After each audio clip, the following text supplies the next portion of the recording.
Hello, welcome to Sunday Strolls. My name is Stefan Smith. I am the DM in these games. So I'm here to give you guys kind of a recap of what's been going on in these sessions. We're already on session 4, so let me bring you up to speed. Our adventure started off in the town of Somerset. Somerset is a beautiful elven town run by the Elf King. After a long time of adventuring, they were outside of a watering hole when the Elf King's guard showed up and began searching bags.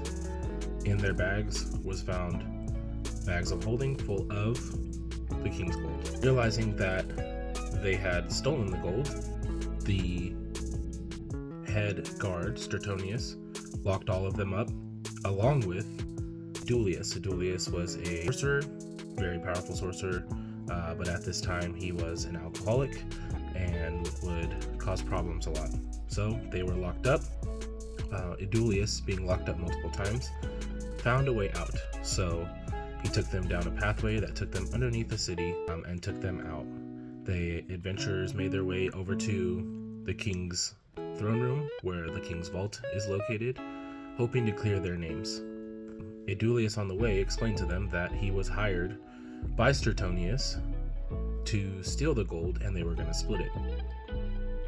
Upon reaching the king's vault, Stertonius was there in the vault again, attempting to steal more gold on his own. A fight ensued, and Stertonius convinced our players to turn against Edulius. As they turned against Edulius, he drank a potion that made him very powerful and brought him back to the sorcerer he truly was.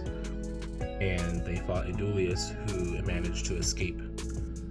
Upon his escape, the king showed up, wondering why these people were in his throne room. And Stertonius, being the man that he is, turned his back against them and framed them again for getting into the king's vault. The king, being an all-powerful king, banished them to the astral plane. Their time in the astral plane, they were picked up by a ship captain named Vorlith, who took them to a giant being named Charybdis. Charybdis is a giant skeletal being, very powerful warrior, who also is extremely smart because he's studied his whole life. Charybdis told them of a way back to their home, but they had to go into a dreadnought and get the key.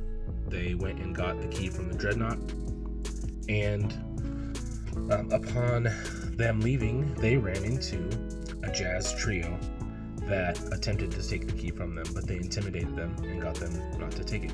As they returned to the ship, Vorlith's Githyanki crew was attempting to overthrow Vorlith due to his leadership being against what they believed. Vorlith overthrew all of them, killing them, and escaping in the ship. They went back to Charybdis, and Charybdis opened up a portal, sending our adventurers home. So they thought.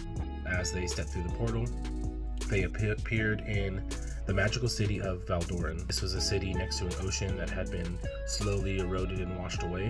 As they walked through the city streets, they saw spectral beings of themselves, of possible futures, or possibly their past, speaking to them and explaining to them how horrible of a people they are. They battled these spectral beings in a magical pool of water and ended up killing and destroying them all.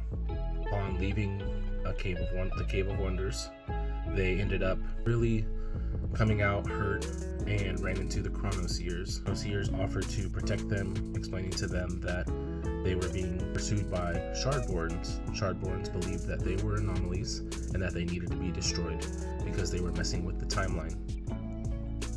The Chronoseers explained that there was a magical anchor called a Chrono Anchor that they protected that could save them, but they had to go get it themselves. Now we pick up where the Chronoseers have let them long rest and have told them about this Chrono Anchor, and let's see what they do from here. Thanks for joining us.